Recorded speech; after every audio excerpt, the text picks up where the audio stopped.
Muiretu uyu uretwo Beth Wambui aranyitirwo kia hinya arakururio ni ngari barabara iguru wa rami kuma Keno nginya Kabati aracoka arateanio mukira wa bara hatwikangite arakururitwo na thibidi ya iguru undu nginya nyondo yake imwe irakumuthirwo ni rami nginya iratwikanga nda yake irauma nyama ciothe aracokire kuhonokio ni andu a wendi mwega na riu ari thibitari-ini riu mutungatiri Evangelist Lucy Wangunjiri nioereire murigo wa kugeria guteithia muiretu uyu ndeto ya ina kieha muno he Kenya mwena comment section makorirwo magikumithia kaundu gaka na njira nene hena Ruth Muthonya Kagawoi akimungu suli waona waliofanya haya yote God remember that girl and heal her hena Wanja Salim mtoto wa Kiambu akawakai ado matuikire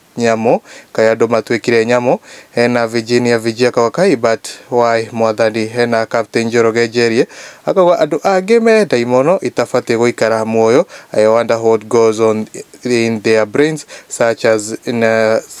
an inhuman action alafu wakikamatwa wanaachiwa bure kabisa. Usoni Captain Njoroge Jerie akawa adu ageme daimono itafate guikara muoyo. I wonder what goes on in their brains such an inhuman action alafu wakikamatwa wanaachiliwa bure kabisa. Guku ni kwa Mwangi wa Mohoro gakonge kuiheana gitio kinene ukoge subscribe thini wa YouTube channel ino.